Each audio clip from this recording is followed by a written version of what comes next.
Hey guys, okay, welcome to our channel. I'm Debert Cook with the African American Golfers Digest.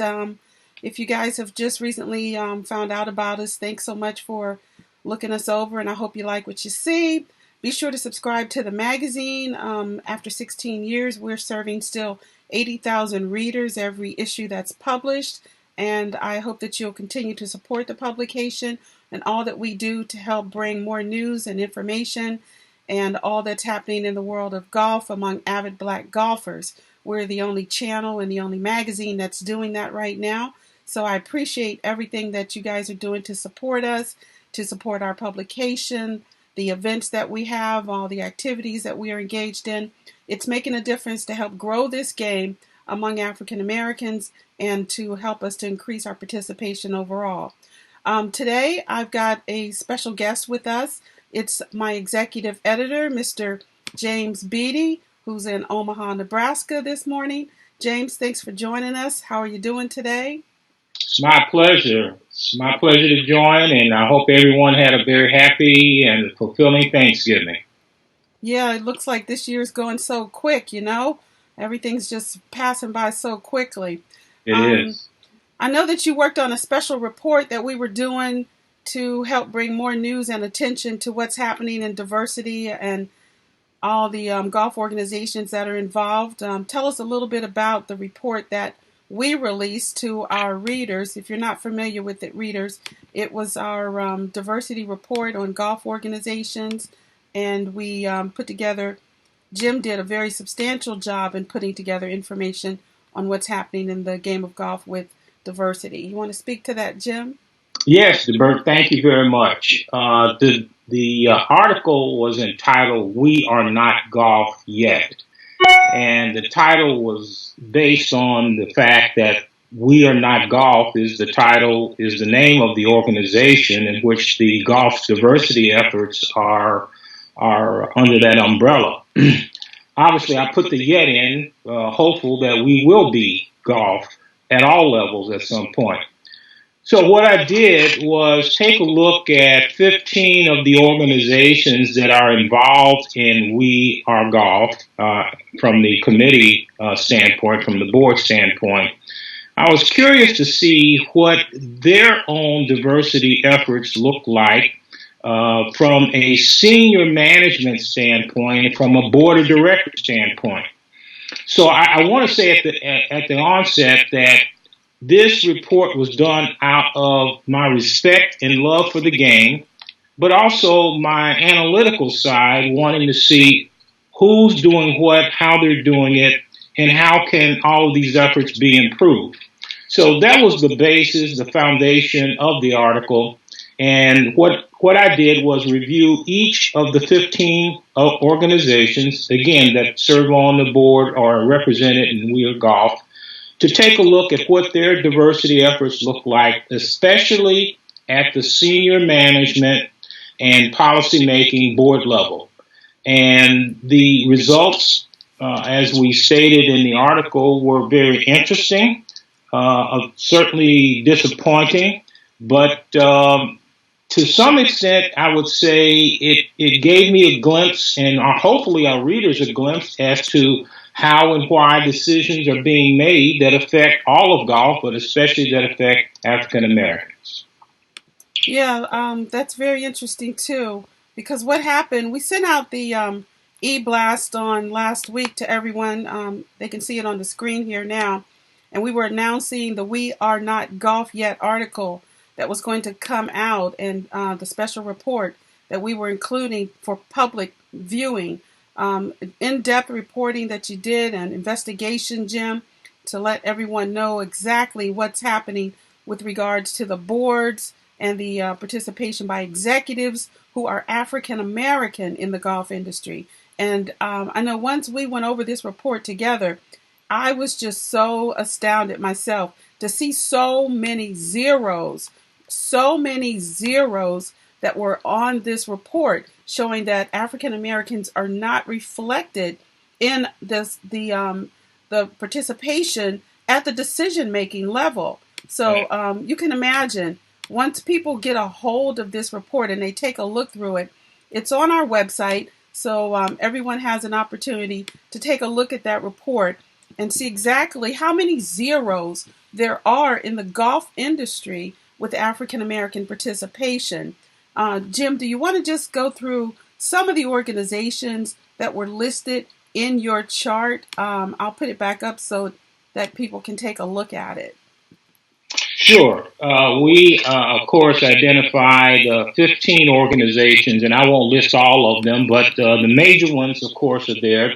PGA of America, the PGA Tour, the LPGA, National Golf Course Owners Association, National Golf Course Superintendents Association, USGA, AJGA, First Tee. These were the major ones, of course, that I took a look at. And and to our readers, it was a pretty simple process. All I did and what I did was go to their respective websites. And on every website, corporate, nonprofit, doesn't matter, there's always an About section or About Us section. And that's what I took a look at. Generally, with the About Us section, there was a section that dealt with the board of directors, and then a separate section that dealt with executive leadership, as it was termed by many of the organizations. And so simply by clicking on those respective icons, I got a glimpse into what these organizations look like. Once I began to dig down a little deeper to see who's on the board from an African American standpoint, as well as who's on the senior staff from an African American standpoint, I too became a bit surprised in terms of the numbers. And the zeros that you mentioned, Debert, are reflective of organizations that don't have either an African American on the board or an African American on the executive leadership staff. Overall, I counted a total of 228 positions that were board of directors from the 15 organizations. And of that, there were a total of 5 African Americans on the respective boards of the 15 organizations I took a look at. So overall, 5 of 228 positions, that's 2.19%. Now, bear in mind that as African Americans, we represent almost 13% of the U.S. population. And so, to my judgment, that number is a bit off. That it certainly should be a higher number. In terms of executive staff representation, again, looking at what was listed on the website, and by the way, I should say, we sent out inquiries to every one of these organizations to confirm our numbers. Not everyone responded, but we did receive a number of responses, and we corrected as we received those responses. So based on that, and with that caveat, there were a total of 101 executive positions in these 15 organizations. And as of our writing, the African American representation of these executive policy-making positions were three of the 101 positions. That's 2.9%. So we have a total of 5 African Americans on the board of these 15 organizations, and we have 3 African Americans that are in executive positions on these organizations. So overall, we have 8 out of 329 positions. That's 2.4%, 2.43% to be precise. Again, that's well below our percent in terms of population in the United States, which is 13%, 12.7% rounded out to 13%. I was also pleased, quite frankly, as I did receive information from representatives of various organizations that they too were not satisfied with the numbers. And I was pleased because they didn't hide anything. This was not a report to embarrass golf. You, I, our readers, we love the game. We want to see the game grow. The game has made it clear that in order to grow, that it has to have representation from everybody. And at this point, the representation is not there, and the decisions that affect the programs are not there as well. Now, there are multiple programs at the entry-level state. I want to be clear about that. There are many programs in which the PGA of America, the PGA Tour, the LPGA, AJGA, they're all doing great jobs at the entry level, and that's fine. That gets us in the game. That gets us in the industry. However, I'm focused on who is leading the industry, who are the top players in terms of managers and directors. That's what my focus was. So I want to be clear that golf is doing a credible job and has been improving every year in terms of entry level, but there's substantial work to be done at the board and senior management level. When I look at this chart that we're showing our readers, Jim, the American Junior Golf Association, from your research, they have one African American board member. Is that correctly? I mean, one on that board? Yes, they have one on the board. Now, they have had others on the board as well, too, over the years. So the indication of just one board member is not a true representation overall of what their efforts are. As I've talked with their director, Stephen Hamblin, and traded emails, he was very gracious in showing me all of the efforts that they are undertaking in terms of diversity and inclusion. They've worked with historically black colleges and universities. They have internships, which, by the way, I should say, with the AJGA, there are significant internships available that African Americans should take advantage of. But again, since I'm only focused at the board level, at this point, there's only one. And the recognition is that there needs to be more, there should be more, therefore more efforts are needed, not just with the AJGA, but with every organization. The USGA, the United States Golf Association, has two on their board. And that's fine and that's good, but again, that's just two. We need more. If decisions are being made that affect how African Americans participate in golf, then we need to be at the table as and when those decisions are being made. Now, this is a parallel I make. So golf wants to increase the number of participants in the game. There's some 24 million people that play recreationally. Right. And African Americans represent, I believe, about 3 or 4% of that number. I believe it's 3%. So if you will, the picture is you want us to come out and play, but the same effort is not commensurate with you wanting us to come out and manage or set policy.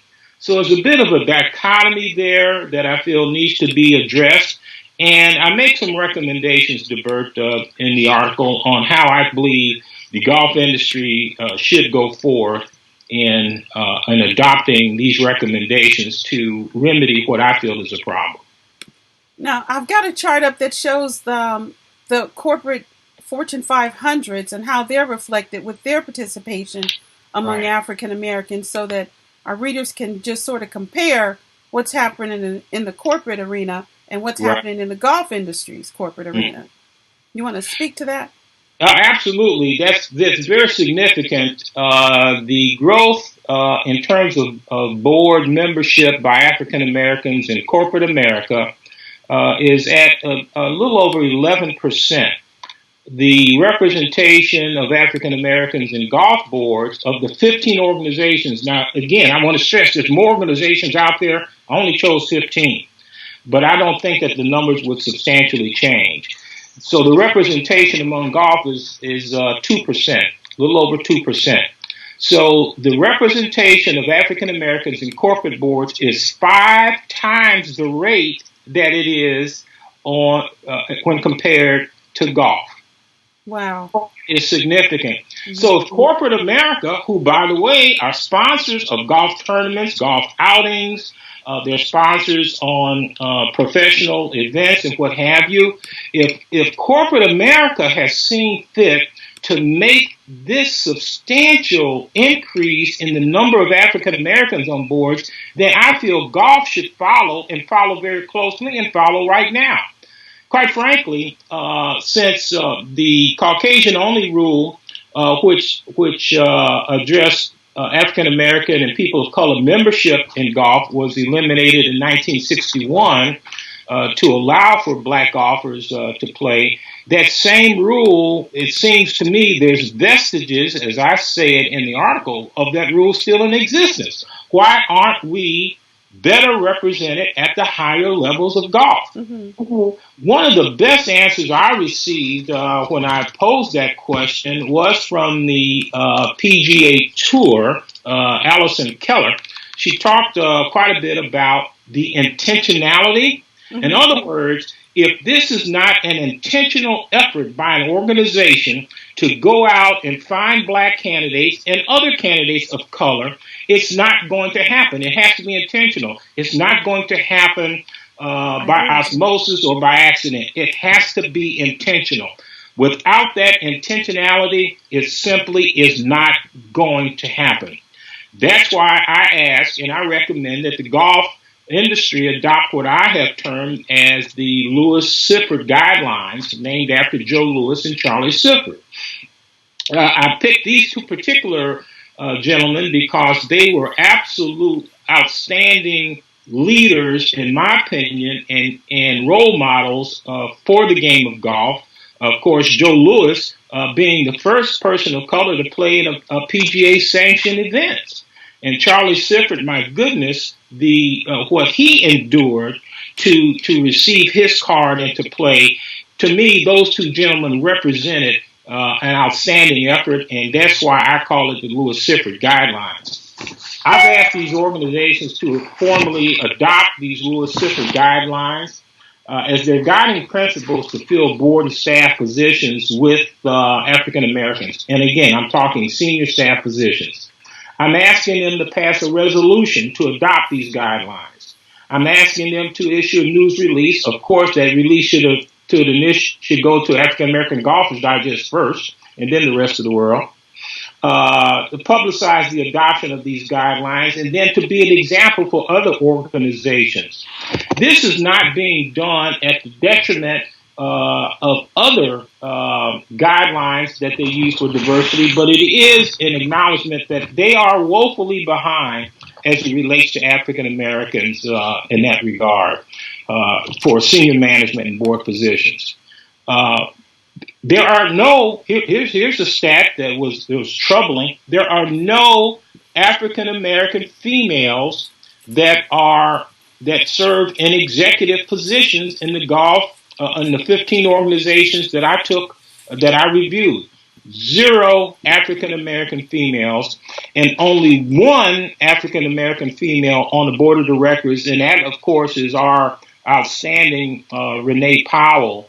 And I'm very, very glad that Susie Whaley from the PGA of America invited her to serve as an at-large board member.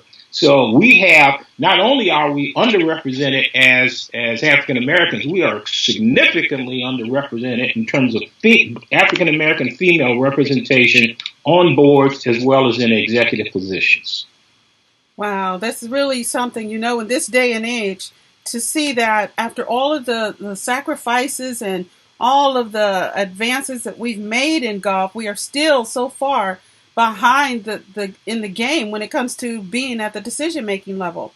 Do you think that all of the conferences you've gone to and that I've gone to and the panels we sat on and at the PGA show working in the diversity pavilion that we take down, for many years we've taken that diversity pavilion down to help bring together African Americans and participate in roundtables.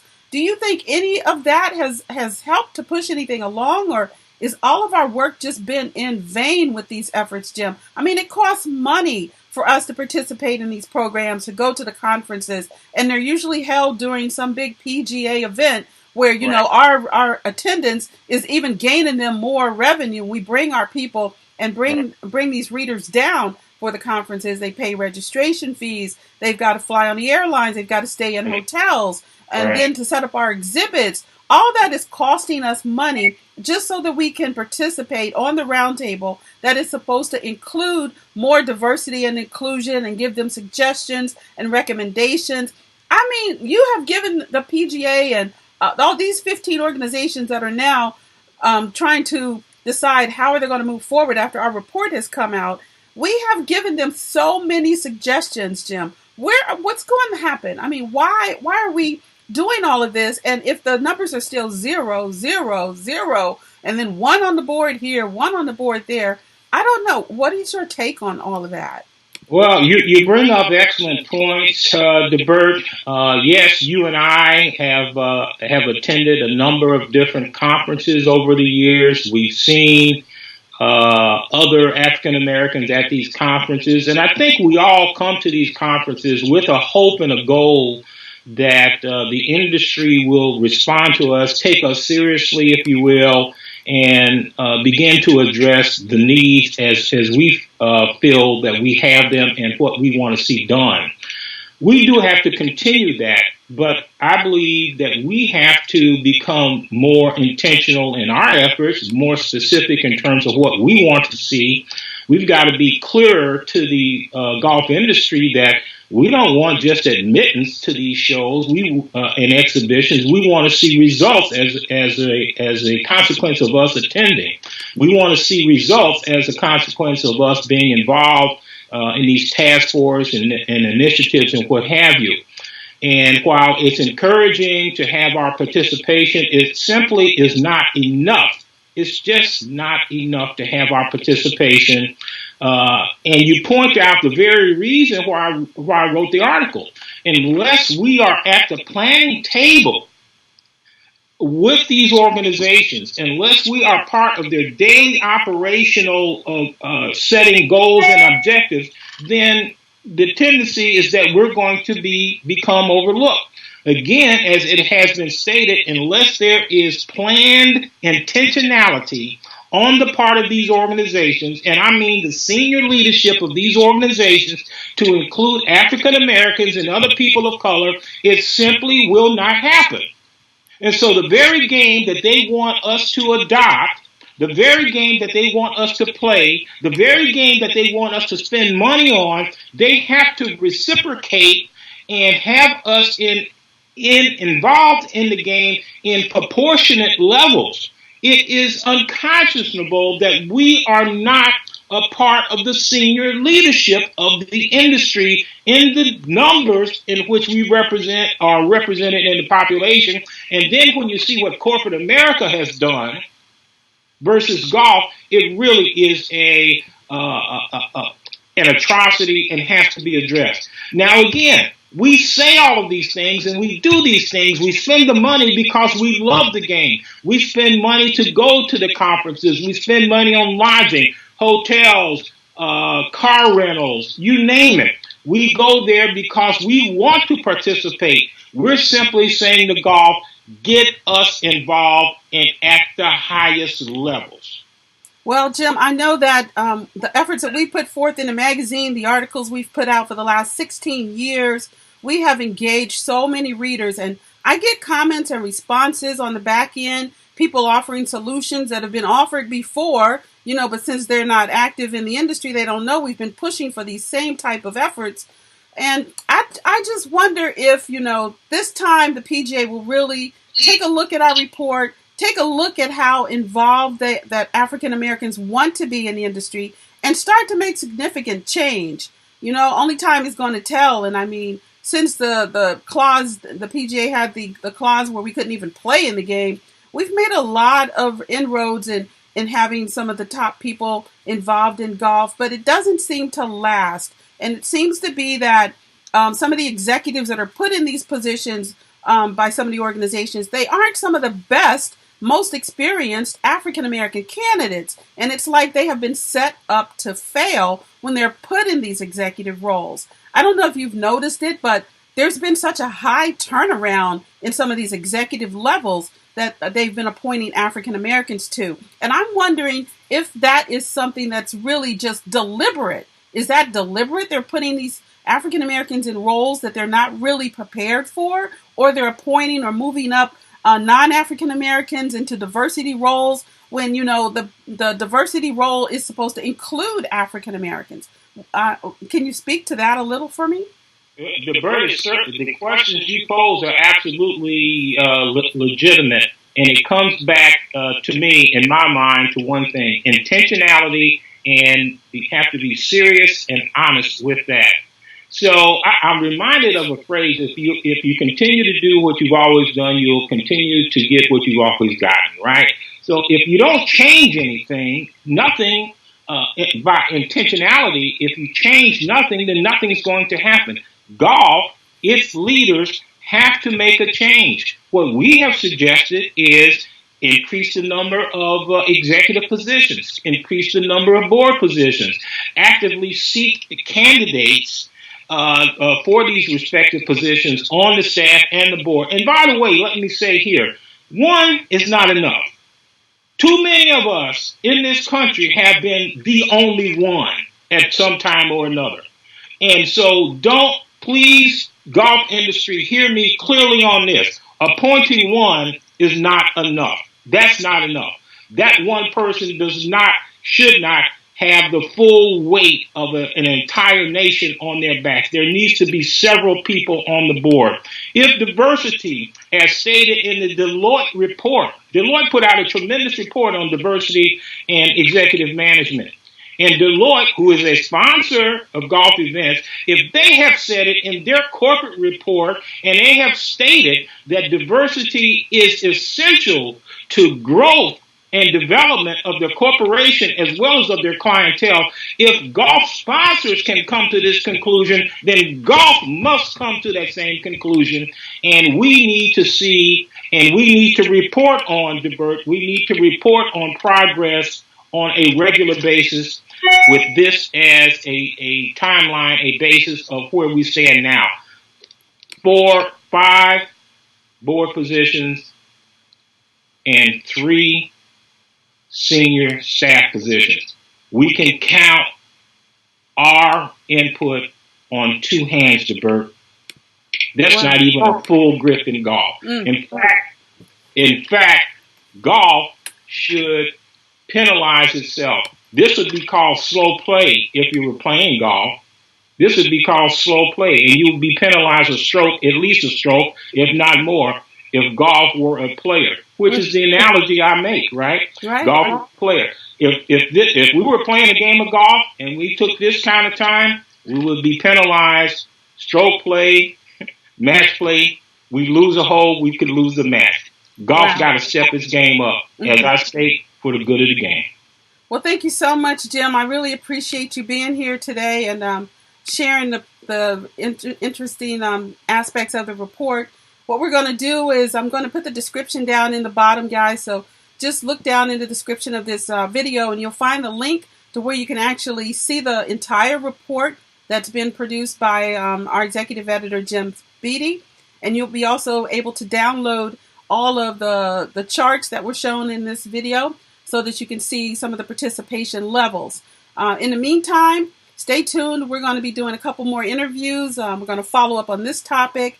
Be sure to email any suggestions or ideas or comments directly to Jim Beatty. I'll put his email down in the bottom as well. It's mine, so that we can continue to not just have conversations about this issue. The conversations have been going on for years, but we need to see substantial change. People want to see results. You're absolutely right, Bert.